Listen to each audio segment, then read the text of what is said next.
পড়েছিলে রেপ্লিকেশনের অংশটুকু যেটুকু দেখিয়েছিলাম আমি তো দিয়ে দিয়েছি, ওগুলো পড়েছো? জি ম্যাডাম। কোনো বোঝায় কোনো প্রবলেম আছে?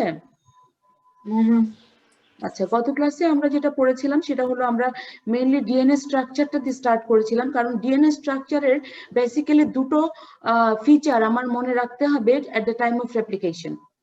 একটা হলো যে ডিএনএ যে ডাবল স্ট্র্যান্ড আছে সেটা এন্টি প্যারালালি যায়, তাই না? একটা স্ট্র্যান্ড যদি 5 প্রাইম টু 3 প্রাইম যায়, অন্য স্ট্র্যান্ডটা যাচ্ছে 3 প্রাইম টু 5 প্রাইম। নাম্বার 2 যে বেস পেয়ারিং রুলস, আমরা বলেছিলাম যে adenine of one strand will meet with the thymine of the other strand, at the same time G will combine with the C, এবং এটাকে বলি আমরা বেস পেয়ারিং রুলস। এই দুটোর কথা বলেছিলাম। তারপর আমরা বলেছিলাম যে replication it was A part or component of the which pathway, এটা কিসের অংশ রেপ্লিকেশনটা? আমরা যে সেন্ট্রাল ডগমা পড়েছিলাম ইনফরমেশনাল পাথওয়ে, সেটার একটা অংশ না? জি ম্যাডাম। হ্যাঁ, তো রেপ্লিকেশন মানে কি, কাকে বলি রেপ্লিকেশন? ম্যাডাম ডিএনএ থেকে DNA synthesis. DNA directed DNA synthesis কোথায় ঘটে রেপ্লিকেশন, বলো তো কোন জায়গায় ঘটে? নিউক্লিয়াসে হবে। মনে রাখবা যে ডিএনএ এর সাথে যেসব জায়গায় লেনদেন আছে সেই সব জায়গায় আমাদেরকে পুরো ঘটনাটুকু নিউক্লিয়াসে ঘটাতে হবে। যেমন রেপ্লিকেশন ডিএনএ থেকে ডিএনএ তৈরি হওয়া, কিংবা ধরো ট্রান্সক্রিপশন ডিএনএ থেকে আরএনএ তৈরি হওয়া, যেখানে ডিএনএ সম্পৃক্ততা আছে, ডিএনএ অ্যাসোসিয়েশন আছে, সেই জায়গাগুলোতে আমরা মেইনলি এটা হচ্ছে নিউক্লিয়াসেই ঘটনাটা ঘটবে। So replication is happening inside the nucleus. রেপ্লিকেশনের জন্য আমরা বলেছিলাম যে এটার যে প্রাইমারি বা মলিকুলার যে মেকানিজম বলেছিলাম, যে একটা প্যারেন্ট ডাবল স্ট্র্যান্ড যেটা থাকে সেটা সেপারেট হয়ে যায়, সেপারেট হয়ে গিয়ে সিঙ্গেল স্ট্র্যান্ড, দুটো স্ট্র্যান্ড তৈরি হয়, এবং প্রত্যেকটা স্ট্র্যান্ড একটা করে টেমপ্লেট হিসেবে কাজ করতে পারে। সেই টেমপ্লেটের মধ্যে তোমার কমপ্লিমেন্টারি বেসগুলো ওই যে বেস পেয়ারিং রুল হিসেবে জমা হতে থাকে একটার পর একটা। কিন্তু প্রবলেম ইজ এই রেপ্লিকেশনটা কখনো নিজে নিজে শুরু হতে পারে না, তাকে শুরু করাতে হয়। সেই জায়গায় প্রাইমেজ নামক একটা এনজাইম আছে, সেই প্রাইমেজ এসে প্রাইমার ইন্ট্রোডিউস করে at the site of the initiation, যেটাকে আমরা বলেছিলাম অরিজিন অফ রেপ্লিকেশন। সেখানে যখন প্রাইমেজ এসে প্রাইমার দেয় যার একটা 3 প্রাইম এন্ড ওপেন আছে। এই প্রাইমারটা আসলে কিছু না, এটা আরএনএ হতে পারে, শর্ট সেগমেন্ট অফ আরএনএ, কিংবা হতে পারে যে প্রি এক্সিস্টিং কোনো ডিএনএ।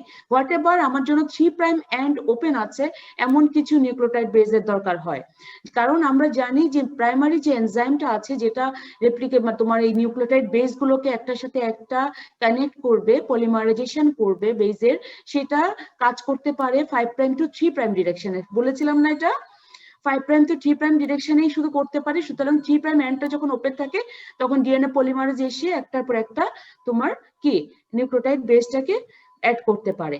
আর এটাকে আমরা বলেছিলাম সেমি কনজারভেটিভ প্রসেস। কেন বলেছিলাম বলো তো? Primary structure conserve. হ্যাঁ, প্যারেন্টাল একটা স্ট্র্যান্ড থাকে, বাকি 50% নতুন তৈরি হচ্ছে। আর যেহেতু একটা টেমপ্লেট হিসেবে কাজ করে, ওই টেমপ্লেটকে কপি করে আরেকটা কমপ্লিমেন্টারি স্ট্র্যান্ড তৈরি হয়, যার দরুন দেখা যায় 50% of the paternal information is being saved during the process. That's why it is called semi conservative process. এটা কি সিমেট্রিক্যাল নাকি নন সিমেট্রিক্যাল বলো তো? সিমেট্রিক্যাল। সিমেট্রিক্যাল, বিকজ যেখান থেকে শুরু হলো সেখান থেকে বাইডিরেকশনালি যাচ্ছে। ওয়েদার দিস ইজ মানে এটাকে সিম্পল পুরো জেনোমটাকে কপি করে নাকি যেটুকু অল্প একটু সিকোয়েন্স কপি করে? পুরো জেনোমটাকে কপি করে। এটার জন্য প্রাইমেজ লাগবে, আমরা অলরেডি বলেছি প্রাইমার লাগবে, ডিএনএ পলিমারেজ প্রাইমারি এনজাইম, এবং এটার কোনো পোস্ট অ্যাপ্লিকেশনাল মডিফিকেশন কি আছে? নাই। কেন নাই বলো? না ম্যাডাম। কেন নাই? কারণ হাই ফিডেলিটি ডিএনএ প্রুফরিডিং করে, ডিএনএ পলিমারেজটা প্রুফরিডিং করতে পারে ডিউরিং টাইম অফ রেপ্লিকেশন। যদি কোনো মিসম্যাচ বেস চলে আসে at the time of the procedure, সে এটাকে রিমুভ করে ফেলতে পারে। সরি, হ্যালো, বুঝতে পারিনি, আবার বলো। ম্যাম ও মনে হয় অ্যানসার দিতেছিল কিন্তু ওর নেট খারাপ ছিল তো এজন্য কেটে কেটে আসছে। আচ্ছা, আমার নেট প্রবলেম কিনা বলো, কারণ আমি মোবাইল ডাটা ভেরি আনস্টেবল, আমি জানি না, আমার আজকে ইয়াটা নাই, ওয়াইফাই নাই। যাই হোক, তারপরে হচ্ছে আমরা কিছু ছোট ছোট জিনিস পড়েছিলাম রেপ্লিকেশন। এখানে একটা কিসের ছবি দেওয়া আছে বলো তো? আমার এই যে বেসিক্যালি যে ছবিটা দেওয়া আছে এটা কিসের ছবি? Replication fork replication fork. Replication fork, একটা বাবেলের মধ্যে কয়টা ফোর্ক থাকে? দুইটা। দুইটা। হ্যাঁ, রেপ্লিকেশন বাবল হচ্ছে যখন হেলিকেজ এসে আনউইন্ড করে তখন মাঝখানে যে ওপেন একটা পার্কল্ড স্পেস হয়, হ্যাঁ, একটা খোলা জায়গা হয়, সেটাকে আমরা রেপ্লিকেশন বাবল বলি। ওখান থেকে origin of replication, that means ওখানে এসে প্রাইমার অ্যাড হয়, তারপরে হচ্ছে সমস্ত জিনিসগুলো তোমার কাজ করা শুরু করে, হেলিকেজ আসে, সিঙ্গেল স্ট্র্যান্ড বাইন্ডিং প্রোটিন, এগুলো সব আসে, তাই না? আর আমরা বলেছিলাম যে রেপ্লিকেশন ফোর্কের মধ্যে কি ফোর্কের ডিরেকশনটা যেদিকে যাবে, হ্যাঁ, সেদিকে সিনথেসিস হবে নাকি? সব জায়গায় কি একই রকম হয় যখন দুটো হবে? না, একটা 3.5 একটা 5.3। এক্স্যাক্টলি। আমরা বলেছিলাম আরেকটা কথা মনে রাখার জন্য, সেটা বেসিক রুলের মধ্যে একটা বলেছি কি ডিএনএ দুটো স্ট্র্যান্ড একইটা টেমপ্লেট হিসেবে কাজ করতে পারে। নাম্বার 2 বলেছি আমরা বেস পেয়ারিং রুল ফলো করব। নাম্বার 3 বলেছিলাম যে দুটো স্ট্র্যান্ডে মানে কপি হবে 3' to 5' ডিরেকশন, আর তোমার নতুন সিনথেসিস হবে 5' to 3' ডিরেকশন। যাই হোক, আমরা আজকে শুরু করব আর কিছু জিনিস দিয়ে। এখানে দেখো, এই যে একটা ডিএনএ, তাই না? এটা তো একটা ডিএনএ। ডিএনএটাকে যখন মাঝখান থেকে খোলার চেষ্টা করা হয়, ওপেন করার চেষ্টা করা হয়, তখন সামনের দিকে একটা কয়েলিং হয়ে গেছে, দেখতে পাচ্ছ? এরকম কখনো করেছো তোমরা? হ্যাঁ, পাটের দড়ি দিয়ে বা কোনো কিছু দিয়ে বা সুতা, মোটা সুতার চেষ্টা করো, মাঝখান দিয়ে ওপেন করার চেষ্টা করলে কি হয়? দেখা যায় সামনের দিকে এরকম মানে ইয়ে পাকে কি বলে কয়েলিং হয়ে যায়, হয় না? Yes, ma'am. এটাকে কি বলি আমরা? এটাকে টপোলজিক্যাল ক্রাইসিস যেটাকে বলি আমরা। হ্যাঁ, এটা হচ্ছে যে it is created when the melting of the double stranded DNA applies turning force, creating the positive supercoiling forward to the unmelted DNA double helix. এই আনমেল্টেড পোর্শনের দিকে গিয়ে একটা সুপারকয়েলিং হচ্ছে, যেটা হচ্ছে তোমার, এটাকে বলছি আমরা টপোলজিক্যাল ক্রাইসিস। এটা হলে কি হবে? আর ফর্কটা সামনে যেতে পারবে না, replication process will be stopped. So cessation of further DNA separation occurs due to the torsional strain. কারণ এটা যখন আর ওপেন করতে যাবে, এটার মাঝখানে তো এসে আটকায় যাবে, তখন কি এটা ওপেন করতে পারবে? বলো, কথা বলো, পারবে? তাহলে কে সেই জিনিসটাকে ওপেন করে? আমরা পড়েছিলাম, কে এটা? Topoisomerase. Exactly. Topoisomerase অথবা অনেকে বলে DNA gyrase relieves the torsional strain resulting from the helicase induced unwinding. এই আনউইন্ডিংটাকে তোমার রিলিভ করে দেয়, তখন আবার সেই মানে আনজিপিং প্রসেসটা কন্টিনিউ হতে পারে। এবং আমরা জানি DNA unzipping is a must during the process of the replication. ঠিক আছে? Yes, ma'am. এখন বলো প্রাইমার। প্রাইমার কথাটা আমরা বলে ফেলেছি অলরেডি। কি বলেছিলাম বলো তো? প্রাইমারটা কি জিনিস ছিল? বলেছিলাম না ডিএনএ র মেটেরিয়ালস এর মধ্যে প্রাইমার লাগবে। প্রাইমারটা কি বলেছিলাম? Short RNA segment অথবা pre-existing DNA. DNA.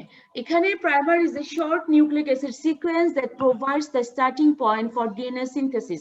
আমি বলেছিলাম যে ডিএনএ পলিমারেজ বেচারা কাজ করতে পারবে না যতক্ষণ পর্যন্ত না তাকে তুমি একটা 3' ওপেন এন্ড দিয়ে দাও, ফ্রি এন্ড দিয়ে দাও। তো এই জন্য এই প্রাইমারটা হচ্ছে একটা short nucleic acid sequence that provides a starting point for the DNA synthesis. In living organism এটা হতে পারে একটা short RNA segment having 10 nucleotides, অথবা হতে পারে একটা pre existing cellular DNA fragment. এবং ডিএনএ রেপ্লিকেশন হওয়ার আগে প্রাইমার সিনথেসাইজ হয়ে যায় একটা এনজাইমের মাধ্যমে। কোন এনজাইম বলো? কোন enzyme? Primase. Primase is a type of RNA polymerase. এই সিনথেসিসটা দরকার কেন? আমি বলেছি already, DNA polymerase can attach new DNA nucleotides only to an existing কি nucleotides. As such, primer serves to prime and lay foundation for a DNA synthesis. আরো সোজা করে বলতে গেলে আমরা বলতে পারি primer serves as a starter sequence for DNA polymerase. এত কথা বলার উদ্দেশ্য একটাই, যে প্রাইমারটা স্টার্টার সিকোয়েন্স হিসেবে কাজ করবে for the DNA polymerase. ছবিটা দেখো, এই ছবিটা তো গত ক্লাসে দেখিয়েছি মনে হয়। এই যে এখানে অরিজিন অফ রেপ্লিকেশন এই দুই দিকে আছে, এখানে এসে দেখো এই প্রাইমারটা অ্যাড হচ্ছে, এই নীল অংশটুকু হচ্ছে সে open to combine with another nucleotide base, এবং দেখতে পাচ্ছ দুই দিকেই তোমার প্রাইমার এসে অ্যাড হয়েছে। তখন যখন ওরা অ্যাড হয়েছে, 3' এন্ড যখন ওপেন আছে, তখন ডিএনএ পলিমারেজ এসে কাজ করা শুরু করে দিবে। ক্লিয়ার? লিডিং স্ট্র্যান্ডের জন্য আমরা বলেছি একটা আরএনএ প্রাইমার লাগবে। কেন বলেছি বলতো? Which is the leading strand? আমি যদিও ডিটেলস বলি নাই, শুধু মুখে বলেছিলাম যে একটা স্ট্র্যান্ডে কন্টিনিউয়াস সিকোয়েন্স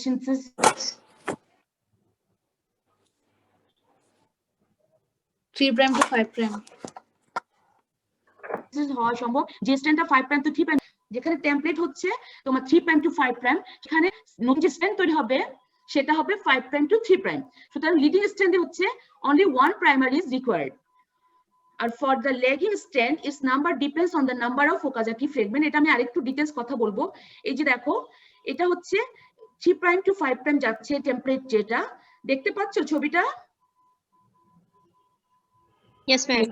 3 প্রাইম থেকে 5 প্রাইম যেটা যাচ্ছে সেখানে সিনথেসিসটা হবে 5 প্রাইম টু 3 প্রাইম, এবং আমরা জানি সিনথেসিসের ডিরেকশনও 5 প্রাইম টু 3 প্রাইম। তাহলে কি হবে?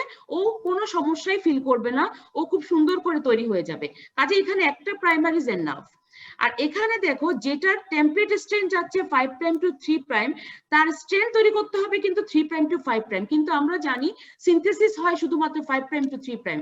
কাজেই ওদেরকে বেচারাদেরকে প্রবলেম ফেস করতে হয়। তখন তারা কি করে? একটা প্রাইমার অ্যাড করে, ব্যাকওয়ার্ড সিনথেসিস হয়। 5 প্রাইম টু 3 প্রাইমের দিকে ছোট্ট একটা সেগমেন্ট সিনথেসিস হয়, প্রাইমার চলে যায়, আবার আরেকটা প্রাইমার আসে, আবার ব্যাকওয়ার্ড সিনথেসিস হয়, আবার এই প্রাইমারটা চলে যায়। এভাবে ছোট ছোট সেগমেন্টাল সিনথেসিস হয়। তার মানে দেখো, এটাকে ল্যাগিং স্ট্রেন বলি, আর ছোট ছোট সেগমেন্ট গুলোকে বলি ওকাজাকি ফ্রেগমেন্ট। তার মানে হচ্ছে যে ল্যাগিং স্ট্রেন্ডে প্রাইমার ডিপেন্ড করবে কয়টা ওকাজাকি ফ্রেগমেন্ট তৈরি করার প্রয়োজন আছে সেটার উপরে। ক্লিয়ার এতখানি? Yes, ma'am. The primers are removed before the DNA replication is complete, and the gaps with sequence are filled with the DNA polymerase. আমরা DNA পলিমারেজের টাইপস গুলো বলেছিলাম, মনে আছে কিনা? সেখানে একটা পলিমারেজের সময় আমরা বলেছিলাম যে ইট উইল মানে নিক সিল করে বিভিন্ন, যে তোমার ওকাজাকি ফ্রেগমেন্টের জয়েনিং এ, যে জয়েনিং করার জন্য তোমার যে যখন তোমার প্রাইমার রিমুভ করে ফেলবে, হ্যাঁ, তখন সেখানটায় তো তোমার ডিএনএ এসে ডিএনএ ইন্ট্রোডিউস করে ওই জায়গাটাকে কি করবে? আনইন্টারাপ্টেড সিকোয়েন্স হিসেবে রাখবে। এই কাজটা করে ডিএনএ পলিমারেজ। ছবিটা যদি গত ক্লাসে মনে করতে পারো। এখন এটা জানতে হবে কি, এটা হচ্ছে আসলে রিটেনের জন্য না এই কথাগুলো, এটা হচ্ছে তোমাদের জানার যদি আগ্রহ থাকে যে আমরা বিভিন্ন রকম ডিএনএ প্রাইমার ডিজাইন করতে পারি। Sorry, in the laboratory, scientists can design and synthesize DNA primers with specific sequence that bind to sequences in a single stranded DNA molecule. এই ঘটনাটা কোথায় ঘটে বলো তো? এই যে আমরা প্রাইমার তৈরি করতে পারি ল্যাবরেটরিতে। হ্যালো, কে কথা বলছো? তোমরা কি শুনতে পাচ্ছ আমাকে? Yes, ma'am. G ma'am. The DNA primers are commonly used to perform the polymerase chain reaction to copy pieces of the DNA or for the DNA sequences. এখন PCR কোথায় ইউজ হচ্ছে বলো তো? এই যে প্যান্ডেমিকে PCR ইউজ হচ্ছে না হচ্ছে না? ম্যাম কোভিড ল্যাবে। এক্স্যাক্টলি, সেখানেও প্রাইমার ডিজাইনিং এর ব্যাপার থাকে, তাই না? Now start with the leading strand and lagging strand. এটা তোমাদের রিটেনে আসে। Leading strand and lagging strand বোঝানোর সময় আমি কিছু কথা বলি, আমি কথাগুলো আগে একটু খেয়াল করো। রেপ্লিকেশনের সময় দুটো স্ট্র্যান্ডই টেমপ্লেট হিসেবে কাজ করতে হবে, এই কথাগুলো বোঝার জন্য বলছি। রেপ্লিকেশনের সময় দুটো স্ট্র্যান্ডের both the strands of the DNA act as a template to synthesize their corresponding complementary strand. এবং আনউইন্ডিং যখন হয় তখন ডাবল স্ট্র্যান্ডের ডিএনএ থেকে একটা একটা সিঙ্গেল স্ট্র্যান্ড তৈরি হয়ে যায়। যদি মনে আছে কিনা আমি জানি না, প্রিন্সিপাল আর মলিকুলার ফেনোমেননের কথা বলেছিলাম, ছবি দিয়েছিলাম আমি একটা ডাবল স্ট্র্যান্ড ভাগ হয়ে দুটো সিঙ্গেল স্ট্র্যান্ড হয়েছে, এবং প্রত্যেকটা সিঙ্গেল স্ট্র্যান্ডই একটা সেপারেট টেমপ্লেট হিসেবে কাজ করবে। এখন এখানে যে বাইন্ডিং হবে আরএনএ প্রাইমার, সেটা একটা basic rule of anti parallelism মনে রাখতে হবে। আমার এখন এই দুটো কথা মনে রাখতে হবে, একটা হচ্ছে আমার অ্যান্টি প্যারালেল রুল ফলো করবে। তার মানে হচ্ছে কি, 5 prime end and the 3 prime end of the template will be just opposite to the 3 prime end and the 5 prime end of the template. এই জায়গাটা দেখো, প্রাইমারের 5 prime end এর অপোজিটে টেমপ্লেটের 3 prime end আছে। আবার দেখো, প্রাইমারের 3 প্রাইম এন্ডের অপোজিটে প্রাইমারের টেমপ্লেটের 5 প্রাইম এন্ডে আছে। তার মানে কি এটা অ্যান্টি প্যারালেলিজম মেইনটেইন করছে কি করছে না?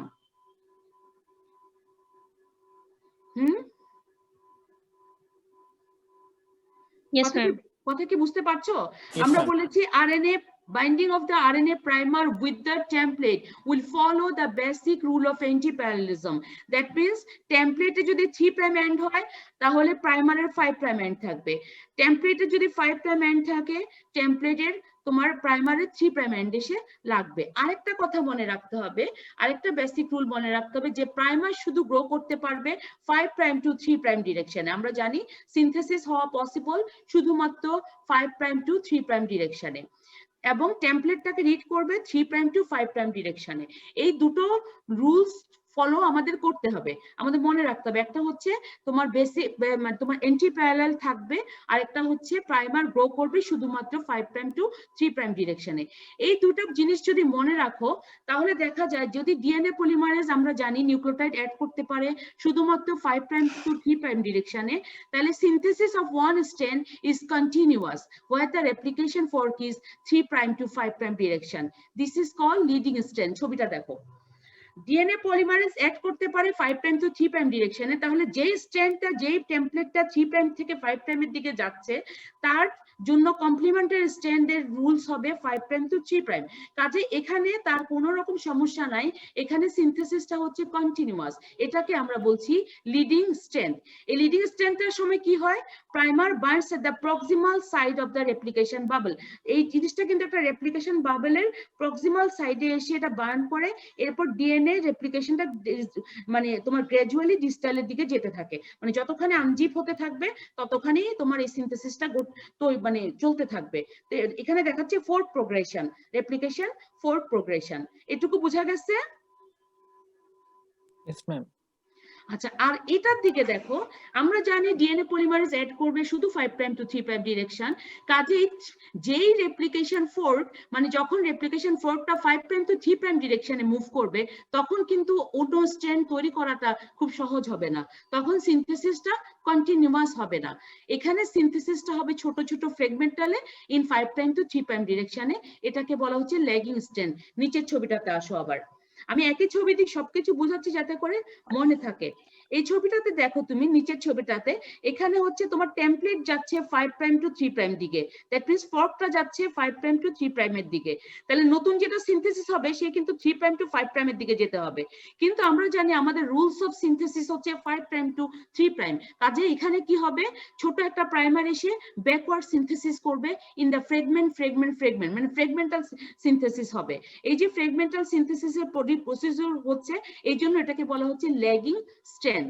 এখানে বলেছি primase comes into action repeatedly to make the primer that gets attached at the distal end of the replication and then synthesize complement DNA fragments proximally. এখানে দেখতে পাচ্ছ সে কিন্তু দূরে আসছে, ডিস্টালি এসে প্রাইমার লাগছে, সিনথেসিস হচ্ছে প্রক্সিমালের দিকে। ওইখানে কিন্তু হচ্ছিল প্রক্সিমালি প্রাইমার লাগছিল, সিনথেসিসটা প্রসিড করছিল ডিস্টালি, আর এখানে ডিস্টালি প্রাইমার লাগছে, সিনথেসিসটা প্রসিড করছে প্রক্সিমালের দিকে in the replication bubble. So this is called the lagging strand. এখন আমাকে একটা কথা বলো, কোন স্ট্র্যান্ডটা আগে তৈরি হবে, ফাস্টার হবে কোনটা? Madam leading strand. Leading. কারণ তার তো কোনো সমস্যা নাই, হি ইজ এনজয়িং দা মানে advantage of the rule.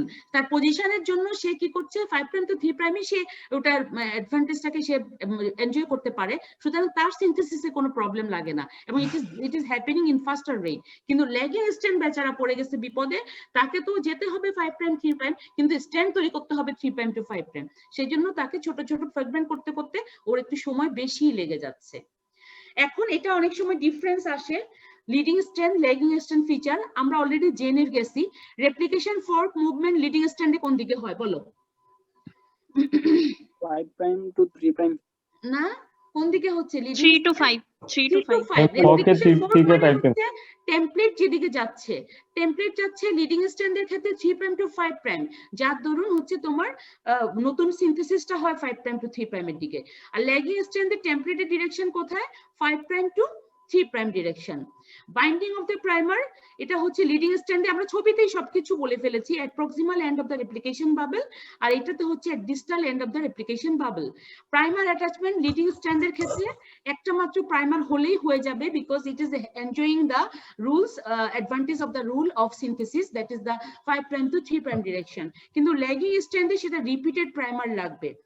Daughter DNA synthesis is very continuous এবং ডিস্টালি ফ্রম অরিজিন থেকে ডিস্টালের দিকে চলে যাচ্ছে। আর এখানে হচ্ছে ল্যাগিং স্ট্র্যান্ডের ক্ষেত্রে ডটার ডিএনএ ডিসকন্টিনিউয়াসলি ফ্র্যাগমেন্টালি সিনথেসিস হচ্ছে এবং এরা যাচ্ছে প্রক্সিমাল থেকে প্রক্সিমালি টুয়ার্ডস দ্য মানে অরিজিন, ওরা বিচ্ছেদ থেকে এসে অরিজিনের দিকে যাওয়ার চেষ্টা করছে। ঠিক আছে, সো এটা অনেক সময় আমরা তোমাদের রিটেনে যদি লিডিং স্ট্র্যান্ড ল্যাগিং স্ট্র্যান্ড আসে তাহলে লেখা যাবে না ছবি এঁকে। ইনশাআল্লাহ ম্যাডাম। জি ম্যাম। Yes, ma'am. যদি না বুঝো বলবে। ওকাজাকি ফ্র্যাগমেন্ট অনেক সময় আমরা শর্ট নোট হিসেবে দিয়ে দেই। এখন তোমরা ওকাজাকি ফ্র্যাগমেন্ট সঙ্গে পরিচিত হয়ে গেছো, বলো তো কি ওকাজাকি ফ্র্যাগমেন্ট, আমাকে একটু বলো কি বুঝেছো? ম্যাম Madam, 5 প্রাইম থেকে 3 প্রাইম legging- ডিরেকশনের যে স্ট্যান্ড থাকে ওটার রেপ্লিকেশনের সময় Legging যে- stranded. হ্যাঁ ম্যাম লেগিং স্ট্র্যান্ডটা যে ফ্র্যাগমেন্ট হিসেবে তৈরি হয় ওইগুলা কি ওকাজাকি ফ্র্যাগমেন্ট? কোন স্ট্যান্ডে? ল্যাগিং স্ট্যান্ডে, তাই না? তার মানে তুমি যেটা বলতে চাচ্ছিলে সেটা হচ্ছে আসলে তুমি বলছিলে 5 প্রাইম টু 3 প্রাইম ডিরেকশন না, যেটাতে template strand was moving to 5 prime to 3 prime direction. ঠিক আছে, pieces of the replicated DNA produced on the lagging strand during replication. Replicated DNA যে খন্ড খন্ড অংশগুলো তৈরি হয় ল্যাগিং স্ট্র্যান্ডে সেটাকে আমরা ওকাজাকি ফ্র্যাগমেন্ট বলছি। They are produced due to the repeated primer attachment with its template strength. তার মানে হচ্ছে starting of synthesis of each Okazaki fragment needs a new RNA primer. কথাটা কি ঠিক আছে? আমি বলেছি প্রত্যেকটা ওকাজাকি ফ্র্যাগমেন্ট সিনথেসিসের জন্য একটা করে প্রাইমার লাগবে। কথাটা কি মানছো না? জি ম্যাডাম, ঠিক আছে। ওকে, এবং ডিএনএ লাইগেজ আলটিমেটলি ওদেরকে জয়েন করবে at the end of the replication. ছবিটা আমি আরেকবার দেখাই যাতে করে ভুল না হয়। এই যে দেখো ছোট ছোট ফ্র্যাগমেন্ট, যেখানে template is running to 5 prime to 3 prime. Template run করা মানে রেপ্লিকেশন ফর্ক রান করা। 5 প্রাইম টু 3 প্রাইমের দিকে যাচ্ছে, নতুন স্ট্র্যান্ড তৈরি হবে 3 প্রাইম টু 5 প্রাইম, কিন্তু সিনথেটিক রুল অনুযায়ী তাদেরকে ব্যাকওয়ার্ড সিনথেসিস হচ্ছে এবং প্রতিটা ওকাজাকি ফ্র্যাগমেন্টের জন্য একটা করে প্রাইমার অ্যাড হচ্ছে। আলটিমেটলি পরে যখন রেপ্লিকেশন শেষের দিকে আসবে তখন তোমার যে লাইগেজ আছে সে কি করবে, এদেরকে জয়েনিং এ হেল্প করবে। সো ওকাজাকি ফ্র্যাগমেন্ট যদি শর্ট নোট আসে এই কথাগুলো লিখে দিবা উইথ ডায়াগ্রাম। এখন আমরা স্টেপস অফ রেপ্লিকেশন গুলো পড়বো, আমরা প্রায় শেষের দিকেই চলে আসছি। স্টেপস অফ রেপ্লিকেশন আমরা কিন্তু এখন অলরেডি জানি, প্রত্যেকটা স্টেপ তোমাদের পরিচিত, আমি শুধু দেখাবো এবং তোমরা মনে করো যে এটা পরিচিত কিনা। The process of DNA replication comprises a set of carefully orchestrated sequence of events to duplicate the entire genetic component of a cell. পুরো জিনিসগুলো হচ্ছে খুবই সিকোয়েন্সিয়াল কিছু ইভেন্ট হয়, খুবই কেয়ারফুলি অর্কেস্ট্রেট করে, মানে সাজানো, যেটা হচ্ছে আলটিমেটলি পুরো জেনেটিক কন্টেন্টটাকে ডুপ্লিকেট করে নেওয়া হয়। আমি একসাথে প্রোক্যারিওটিক ইউক্যারিওটিক দুটোই দিয়ে দিয়েছি। We are concern about eukaryotic. তুমি কোথায় আছো? ইউক্যারিওটিক আছো না? জি ম্যাডাম। হ্যাঁ, কিন্তু প্রোক্যারিওটিকে কি ঘটে সেটাও একটু আমাদের জানার দরকার আছে। প্রথম যে ঘটনাটা ঘটে সেটা হচ্ছে একটা ডিএনএ যখন আনউইন্ড হয়, হ্যাঁ, সেখানে একটা প্রথমে রিকগনিশন অফ অরিজিন রিকগনিশনের একটা ব্যাপার থাকে। অরিজিন রিকগনিশনের ব্যাপারটা প্রোক্যারিওটিকের ক্ষেত্রে ডিএনএ এ প্রোটিন নামে একটা তোমার আছে, এনজাইম আছে, সে করে থাকে, কিন্তু ইউক্যারিওটিকের জন্য এরকম কিছু নাই। মানে অরিজিন এটা আমরা জানি এটি বেস পেয়ার রিচ রিজিয়নটাই আমরা সাধারণত বলি যে অরিজিন হিসেবে থাকে, আমরা কথা বলেছিলাম, বাট এটার জন্য কোনো পার্টিকুলার কারোর হেল্পের প্রয়োজন নাই। এরপরে হচ্ছে ডিএনএ ডাবল হেলিক্স আনউইন্ডিং এর ব্যাপারটা ঘটায় হেলিকেজ। দুটো ক্ষেত্রে হেলিকেজ করে। তুমি দেখতে পাচ্ছ similarity dissimilarity between the prokaryotic and eukaryotic replications. So unwinding of the DNA double helix দুটোর ক্ষেত্রে হেলিকেজ করে এবং এখানে এটিপি লাগে। এরপর হচ্ছে স্টেবিলাইজ করতে হবে। আমরা প্রথমে আনউইন্ড করলাম, অরিজিন রিকগনাইজ হলো, কিন্তু আনউইন্ডিং হয়ে গেলেই তো হবে না। আনউইন্ডিং এর সাথে ওই যে দুটো টেমপ্লেট যেন লেগে না যায় ওদেরকে স্টেবিলাইজ করার প্রয়োজন হয়। স্টেবিলাইজের কাজটা করে হচ্ছে single strand DNA binding protein, দুজনের ক্ষেত্রেই করে। এরপরে কাজ শুরু করা সম্ভব না, কেন? তখন তার কোনো 3 প্রাইম এন্ড ডিএনএ পলিমারেজ যে কাজে আসবে, নেক্সট তো আসতে হবে যে সৈন্য সামন্ত নিয়ে, কিন্তু সে কাজ করার জন্য তার জন্য একটা প্রাইমার তাকে দিতে হবে। সেই প্রাইমারের কাজটা করে দিবে তোমার এই প্রাইমেজ এনজাইম। দুজনের ক্ষেত্রেই সেম। তার মানে প্রথমে আমরা বললাম অরিজিন অফ মানে আনউইন্ডিং হলো, স্টেবিলাইজ হলো, ওখানে আমরা অরিজিনটাকে আমরা রিকগনাইজ করার পরে সেখানে প্রাইমার সিনথেসিস করে দেওয়া হলো। এরপরে আমরা ডিএনএ লিডিং স্ট্র্যান্ড এবং ল্যাগিং স্ট্র্যান্ড তৈরি হবে। তো ডিএনএ যেটা তোমার লিডিং স্ট্র্যান্ড তৈরি করছে ইউক্যারিওটিকের ক্ষেত্রে ডিএনএ পলিমারেজ এপসিলন যেটা, তোমরা যদি ওই দিনের ইয়েটা চার্টটা দেখে থাকো। আর এখানে ডিএনএ পলিমারেজ 3 প্রোক্যারিওটিক ক্ষেত্রে দুজনেই 3 দুটো কাজ করে, আর ল্যাগিং স্ট্র্যান্ডে থাকে আমাদের ডিএনএ পলিমারেজ ডেল্টা। তাহলে এই দুটো এনজাইম কাজ করছে। এরপরে আমরা জানি ওকাজাকি ফ্রেগমেন্ট হলো, তারপরে প্রাইমার হলো। এখন প্রাইমারটাকে রিমুভ করে নিতে হয়। হ্যাঁ, প্রাইমার কিন্তু থাকতে পারবে না, ও কিন্তু অন্য জায়গায় প্রাইমারটাকে রিমুভ করতে হয় এবং সেটাকে ডিএনএ দিয়ে রিপ্লেস করে দিতে হয়।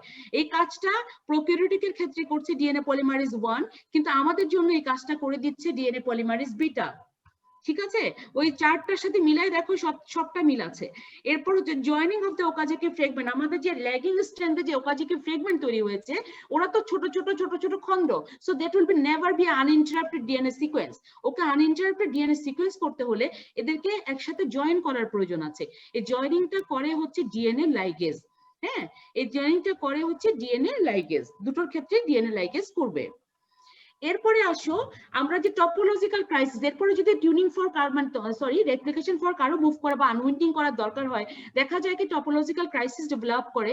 ওই টপোলজিক্যাল ক্রাইসিস দুইজনের ক্ষেত্রে ডিএনএ টপো আইসোমারেজটাই সলভ করে দিচ্ছে। আরেকটা হচ্ছে সিনথেসিস অফ টেলোমেয়ার। এটা খুবই ইউনিক একটা জিনিস, যেটা প্রোক্যারিওটিকের প্রয়োজন নাই। প্রোক্যারিওটিকের একটা সার্কুলার ডিএনএ থাকে, যদি তোমরা একটু মনে করতে পারো। সার্কুলার ডিএনএটা রেপ্লিকেশন করতে করতে একসময় গিয়ে দুজন মিট করে ফেলে, সার্কুলার তো ওরা, সেই জন্য এখানে আসলে কোনো টেলোমিয়ার্স এর প্রয়োজন হয় না। আর ইউক্যারিওটিক্স এর ক্ষেত্রে টেলোমিয়ার্স ওই এন্ডিং পয়েন্ট বা টার্মিনেশনটাকে ইন্ডিকেট করার জন্য টেলোমারেজ এনজাইমটা আসে, দ্যাট উইল সিনথেসিস দা টেলোমিয়ার্স। ঠিক আছে, জি ম্যাডাম। এই যে স্টেপ গুলো বলেছি, এই সব স্টেপ গুলোকেই আমরা 3টা হেডলাইনে ভাগ করে ডিসক্রাইব করি। আমরা এতক্ষণ ধরে ইন্ডিভিজুয়াল স্টেপ বলেছি, এগুলোকে 3টা ভাগে আমরা 3টা হেডলাইন দিয়ে ভাগ করি। একটা হচ্ছে ইনিশিয়েশন, একটা হচ্ছে ইলংগেশন, একটা হচ্ছে টার্মিনেশন। ঠিক আছে, এখন আমরা ভাগ করব যে এই যে এতগুলো স্টেপ বলেছি, কাকে কোনটা দিব। ইনিশিয়েশনে কতটুকু হবে, ইলংগেশনে কতখানি হবে, টার্মিনেশনে কতখানি হবে, এগুলো আমরা দেখব। প্রথমে যদি ইনিশিয়েশন ধরো, ইনিশিয়েশনে প্রথমে তোমার অরিজিন অফ রেপ্লিকেশনটাকে আইডেন্টিফাই করতে হবে। ইনিশিয়েশন করা মানে কি, একটা জিনিস শুরু করে দিতে হবে। শুরু করার জন্য কি করতে হবে, আনউইন্ডিং করতে হবে, বাইন্ড করতে হবে, করে অরিজিন করে সেখানে প্রাইমার ইন্ট্রোডিউস করে দিতে হবে। এই কাজগুলোই হচ্ছে ইনিশিয়েশনের অংশ। Identification of origin, unwinding, melting on parent double strand DNA, তারপরে হচ্ছে formation of the replication fork, আরেকটা হচ্ছে সিনথেসিস অফ দ্য প্রাইমার। এই ঘটনাগুলো কে করবে, ইনিশিয়েশনের সময় ঘটবে। এটুকু আমরা জানি, অলরেডি পড়ে ফেলছি, এই জন্য এটার জন্য আমি আর টাইম নিতে চাই না। এরপরে যেটা ইলংগেশন, ইলংগেশন মানে কোনখান থেকে হবে বলো, ডিএনএ পলিমারেজ অ্যাকশনে চলে আসবে এখন, তাই তো? তার মানে attachment of the primer with the template, that is the single strand binding protein. Primer এসে যখন অ্যাটাচমেন্ট হয়ে যাবে টেমপ্লেটের সাথে, the process has been started and elongation শুরু হবে। তখন হচ্ছে নতুন ডিএনএ তৈরি করবে তোমার polymerization of the nucleotide by the DNA polymerase. এই যে আমরা অলরেডি জানি এপসিলন করছে কিসে, ডেল্টা করছে কিসে বলো, লিডিং স্ট্র্যান্ড কে করছে? Epsilon madam. হ্যাঁ, আর ল্যাগিং স্ট্র্যান্ড কে করছে? ডেল্টা। ওকে, তার মানে পলিমারাইজেশনের জন্য ডিএনএ পলিমারেজ চলে আসছে। এরপরে হচ্ছে solving of the topological crisis by the topo isomerase. আরেকটা হচ্ছে তোমার excision of the primer. Ultimately যখন পলিমারাইজেশন বা ইলংগেশন প্রায় শেষের দিকে আসবে, আলটিমেটলি প্রাইমার এক্সিশন হয়ে যাচ্ছে সবগুলোতে, এটা রিপ্লেসমেন্ট করে দিচ্ছে with DNA by the DNA polymerase beta. এবং আলটিমেটলি যে নিক্স থাকে, যে তোমার গ্যাপ থাকে, এবং ওকাজাকি ফ্রেগমেন্ট সিলিং হচ্ছে, মানে তোমার জয়েনিং হচ্ছে, এই সবগুলো কাজ করে দিচ্ছে ডিএনএ লাইগেজ। এতখানি ঠিক আছে? এটুকু আমরা কিন্তু স্টেপ পড়েছি, এই জন্য আমি একটু ফার্স্ট যাচ্ছি, কারণ এখানে আসলে বোঝানোর আর কিছু নাই। আছে? Yes, ma'am. আর কিছু বোঝানোর আছে? No, ma'am. Okay. Now the last stage, that is the termination. টার্মিনেশনের জন্য রেপ্লিকেশন ফর্ক মুভ করতে থাকে বাইডিরেকশনালি ফ্রম দ্য অরিজিন। কতক্ষণ পর্যন্ত? যতক্ষণ পর্যন্ত না পাশের রেপ্লিকেশন বাবলের সাথে কি হয়, অ্যাডজাসেন্ট রেপ্লিকেশন ফর্কের সাথে এটা ফিউজ হয়। Replication fork moves bidirectionally from the origin until adjacent replication fork fuse at the opposite side when the replication is completed. আমরা ওইদিন বলেছিলাম যে একটা বাবল থেকে বাবলের মধ্যে তো দুটো ফর্ক থাকে, ফর্কটা কতক্ষণ মুভ করবে, যখন পাশেরটা পর্যন্তই ওর সীমানা, ও পাশেরটা যতখানি আসবে তার আগ পর্যন্ত সে শেষ করে দিবে। ঠিক আছে? আর কিছু অন্য ঘটনা ঘটে, কেন ঘটবে বলতো? ডিএনএ প্যাকেজিং এর দরকার আছে না? শুধু কি ডিএনএ তৈরি করলে হবে? সিনথেসিস অফ নিউ হিস্টোনস, হ্যাঁ, আদার্স এর মধ্যে সিনথেসিস অফ নিউ হিস্টোন, আরেকটা হচ্ছে reconstitution of the chromatin structure with histone. কেন হয় রিকনস্টিটিউশন, কেন হয় ক্রোমাটিন হয়ে হিস্টোন হয়ে, কি হয় ব্যাপারটা কি? কয়েলিং হয় ম্যাডাম। হ্যাঁ, কি হবে ওটা আলটিমেটলি, কি হয়? ডিএনএ অর্গানাইজেশন হয় না? জি ম্যাডাম। ডিএনএ অর্গানাইজেশন হয়ে আলটিমেটলি ক্রোমোজোম তৈরি হয়ে যায়, তাই তো? তো এইটাও কিন্তু রেপ্লিকেশনের একটা অংশ, মানে তোমার নন, যেটা তোমার হচ্ছে ডিএনএ নন ডিএনএ যেগুলো মানে প্রোটিন জাতীয় জিনিসগুলো, ডিএনএ প্রোটিনের যেগুলো সেগুলো সিনথেসিস হওয়া এবং এট দ্য সেম টাইম সেটা প্যাকেজিং এবং অর্গানাইজেশন করে দেওয়া। এখন সামারি, তাহলে আমি একটা দেখি সামারি কি হলো। প্রথমে দেখো আমার সাথে মিলছে কিনা, unwinding of the double helical structure. ঠিক আছে, প্রথমে আনউইন্ডিং হলো, কে করছে আনউইন্ডিংটা? কে করছে বলো? কোন এনজাইম করছে এই আনউইন্ডিংটা? হেলিকেজ এনজাইম করছে। তারপরে একটা নতুন তোমার স্ট্যান্ড তৈরি হলো, তোমার একটা মানে টেম্পলেট স্ট্যান্ড তৈরি করলো, ওটাকে স্টেবিলাইজ করে রাখছে কে? Single stand binding protein. এরপর ওখানে প্রাইমার এসে অ্যাটাচ করবে, তাই তো? Start of the new DNA stand, এখানে তোমার লাগবে কি? প্রাইমার এসে অ্যাটাচমেন্ট হবে। প্রাইমারকে কে তৈরি করছে? আরএনএ অথবা হ্যাঁ, এটা একটা আরএনএ ফ্র্যাগমেন্ট অফ ডিএনএ, কিন্তু এটাকে তৈরি করছে কোন এনজাইম? প্রাইমেজ। হ্যাঁ, এরপরে হচ্ছে তোমার প্রাইমার এসে যখন অ্যাড হয়ে গেল, 3 প্রাইম এন্ডটুকু আমার জন্য ওপেন হয়ে গেল, ফ্রি হয়ে গেল, তখন সেখানে অ্যাকশনে চলে আসলো কে বলো? নেক্সট কে আসবে? DNA polymerase. DNA polymerase. ও এসে একটার পর একটা নিউক্লিওটাইড অ্যাড করতে থাকবে। নিউক্লিওটাইডের মধ্যে তোমার addition of the new nucleotides by the DNA polymerase. Ultimately হতে হতে যখন এক সময় তোমার কমপ্লিট, আমার ডিজায়ার যে ফুল জেনোম যখন কপিড হয়ে যায়, তখন কি হবে বলো? এরপর প্রাইমারটাকে রিমুভ করার দরকার হবে। রিমুভাল অফ দ্য কি? Primer. Removal of the primer. তারপরে প্রাইমার যখন রিমুভ হয়ে গেল, তখন ওখানে কিছু আবার মানে ওখানেও নিক তৈরি হয়। এট দ্য সেম টাইম হচ্ছে তোমার যে ওকাজাকি ফ্র্যাগমেন্ট আছে, ফ্র্যাগমেন্ট গুলোকে যখন তোমার একসাথে তোমার করতে হয়, তখন ফিল করতে হয়। তখন কে করে এই কাজটা? কে করে?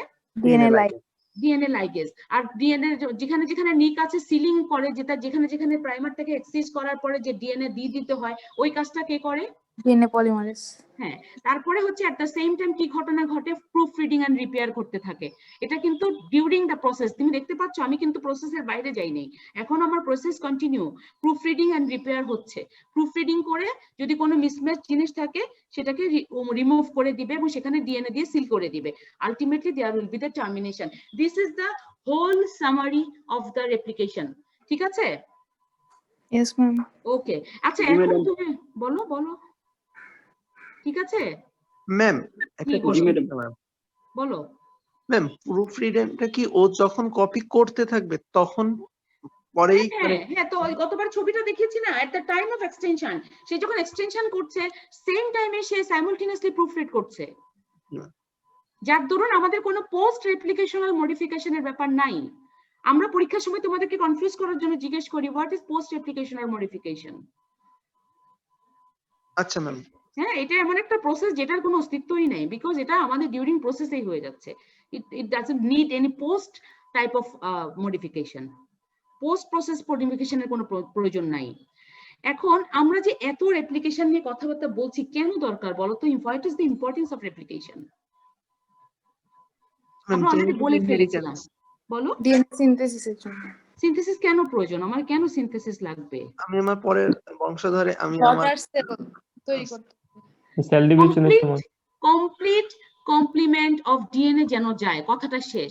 It ensures the presence of complete complement of DNA to each of the daughter cell during cell division, so the daughter cell becomes identical to that of the parent cell. এই কথাটাই মনে রাখতে হবে, আমি যেটা তোমার কালার করে দিয়েছি, কমপ্লিট কমপ্লিমেন্ট অফ ডিএনএ যাতে আমার ডটার সেলে পৌঁছায়, এই জন্যই আমার রেপ্লিকেশনটা দরকার, যাতে করে ডটার সেলটা হুবহু আইডেন্টিক্যাল হয়ে যায় টু দ্য প্যারেন্ট সেল, তাই না?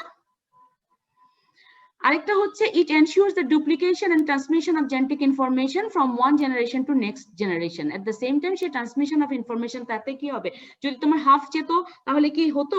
জেনেটিক ইনফরমেশন কমপ্লিটলি যেত? যেত না, তাই না? Madam. Transmission of genetic information from one generation to next generation, তাহলে রেপ্লিকেশনের আমরা ইম্পর্টেন্স দেখলাম। And thank you so much. এখন আমাকে বলো, আমি একটা ভিডিও পাঠিয়েছিলাম, ভিডিওটা কে কে দেখেছো? জি ম্যাডাম, দেখছি ম্যাডাম। হ্যাঁ, ভিডিওটা কি সোজা লাগছে না দেখার পরে? এখন কি মনে হচ্ছে?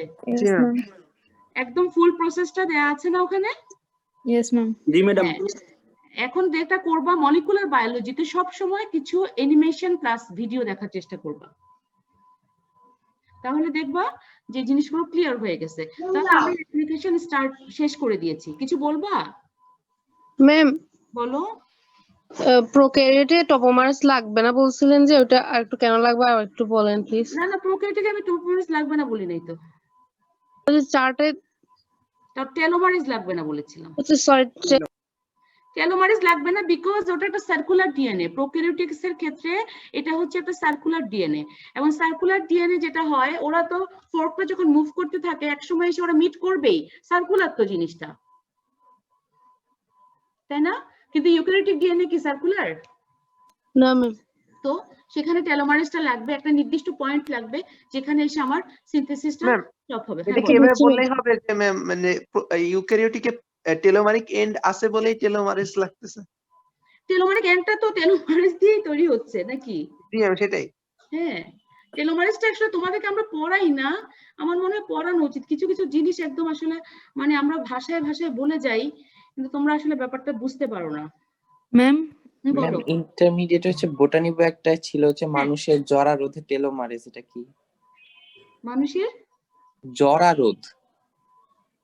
জরা রোধ, হ্যাঁ হ্যাঁ জরা রোধ, আই মিন এটাকে কি যেন বলে, বাংলা বললাম। ম্যাম বৃদ্ধদের আসসালামু আলাইকুম ম্যাম, জরা বলতে অলসতা বোঝায় মেবি।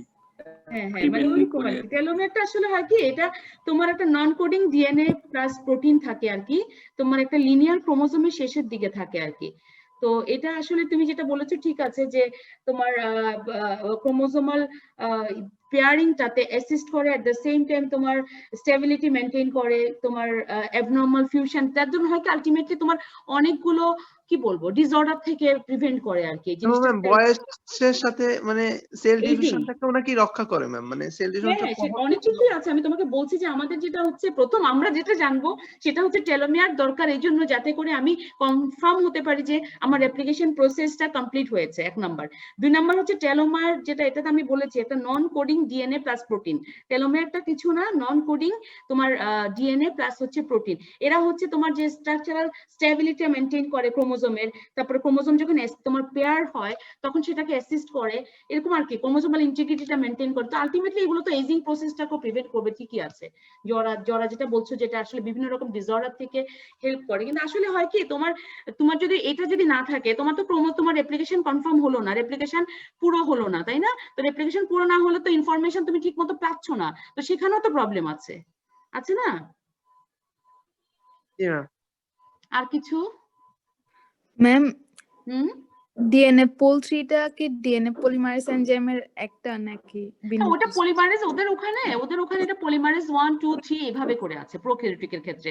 ওখানে এত গ্যাঞ্জাম নাই, কিন্তু গ্যাঞ্জামটা হচ্ছে আমাদের, কারণ আমরা যত বেশি মানে কমপ্লিকেশনে যাব আমরা ততই তো জিনিসগুলো আসবে। তো সেই জন্য এই জিনিসগুলো ডিএনএ পলিমারেজ এটা নতুন করে আমরা আগে আসলে পড়াতাম, তখন 1 2 3 করেই পড়ানো হতো, কিন্তু এখন আসলে এই জিনিসগুলো আমরা এখন বেসিক্যালি মানে প্রেফার করি আর কি, আলফা বিটা, যে মানে ইউক্যারিওটিক রেপ্লিকেশন নিয়ে আমরা এখন ডিল করি, প্রোক্যারিওটিক নিয়ে এখন আর ডিল করা হয় না। তাও অনেক জায়গায় দেখবা যেখানে আমরা প্রোক্যারিওটিককেই আমরা কি বলবো ইউনিফর্ম হিসেবে ধরে নিই, কারণ ওইসব জায়গায় হয়তো ইউক্যারিওটিক তেমন কোনো ইনফরমেশন নাই। যেসব জায়গায় ইউক্যারিওটিক ইনফরমেশন চলে আসছে সেখানে we don't have to bother about prokaryotic information, right? তাই না? এইগুলো কিন্তু একটু ভালো করে জেনো। আমরা আসলে যেটা হয় কি, আমরা যেটা দেখছি যে আলটিমেটলি তোমাদের এখন মানে মলিকুলার বায়োলজিটা ছেলেমেয়েরা খুব আগ্রহ নিয়ে পড়ে। তোমাদের কি অবস্থা আমি জানি না, এখন পর্যন্ত কতখানি আগ্রহ বজায় আছে তোমাদের, কিন্তু এটা আসলে কাজ করার জন্য অনেক বিশাল একটা স্কোপ আছে। যারা পরবর্তীতে একটু রিসার্চ করতে চাও, কিংবা ধরো এই জিনিসগুলো কাজ করার বিশাল বড় ইয়া আছে, পিএইচডি করতে চাইলে, ডক্টরেট করতে চাইলে, আর ওগুলোতে অনেক বেশি কাজ করে। বলে এখন ম্যাডাম আমাকে এই ছোট বয়সে এত কিছু বলছেন, ছোট বয়সেই বলছি বিকজ টু মেক ইউ মানে টু হ্যাভ এ ড্রিম। বড় স্বপ্ন না থাকলে তো সামনে যাওয়া যাবে না, তাই না? ম্যাম ডিএনএ এ বলে কি কোনো এনজাইমের কাজ আছে ম্যাম এখানে? ডিএনএ এ হ্যাঁ, আমি বললাম তো প্রোক্যারিওটিকে আসে ডিএনএ প্রোটিন, এটা আসলে প্রোক্যারিওটিকে তোমার অরিজিনটাকে করার জন্য। এটা যখন আমি যখন করি তখন মানে আমরা যখন প্রোক্যারিওটিকটা পড়তাম তখন কিন্তু এই জিনিসটা আসতো। এখন আর আমরা এই জিনিসটার কথা বলি না, বিকজ আমরা তখন প্রোক্যারিওটিকটাকেই মোটামুটি একটা টিপিক্যাল ধরে আগাতাম। এখন যেহেতু ইউক্যারিওটিক আসছে, এখানে আর এটার দরকার নাই।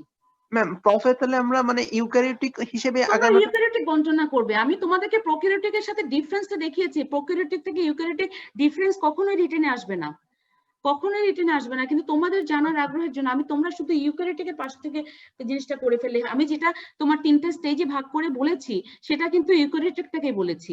আমি প্রোক্যারিওটিক নিয়ে আমি আর বদার করি নাই পরে গিয়ে।